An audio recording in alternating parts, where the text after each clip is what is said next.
AP Open School 10th class maths 8 marks problem. Prove that the points A 3,5, B 6,2, C 3,-1 and D 0,2 taken in order are the vertices of a square. Yes, ఈ vertices అన్ని ఒక square యొక్క vertices అని prove చేయాలి. అప్పుడు మనకు distance formula తీసుకోవాలా.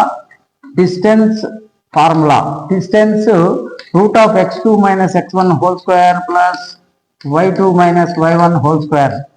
Yes, this is formula. ఇప్పుడు distance between AB first. AB distance అంటే ఏ అండ్ బి తీసుకుంటే ఇది x1 y1 x2 y2 ఆ వాల్యూస్ దీంట్లో సబ్స్టిట్యూట్. x2 అంటే 6 - x1 3 whole square plus y2 2 - 5 whole square. So that equals to ఏమవుతుందంటే 6 - 3 3 square plus -5 లో 2 తీసేస్తే -3 whole square. That equals to 3 3s are 9 plus 3 3s are 9. So 9 plus 9 18 or దీన్ని ఏం చేయాలంటే 18 route 18 AB.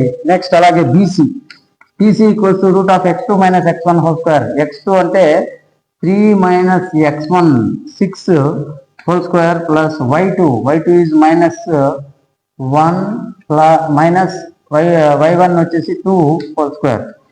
That equals to 3 - 6 అంటే -3 whole square plus ఇక్కడ -3 whole square.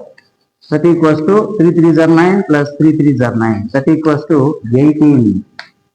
Next CAB అయితే BC అయితే CD. నెక్స్ట్ CD డిస్టెన్స్ Cకి Dకి.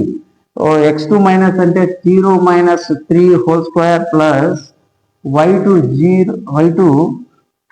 2 minus of -1 whole square. So that equals to -3 whole square plus ఇక్కడ 2 - plus 1 whole square.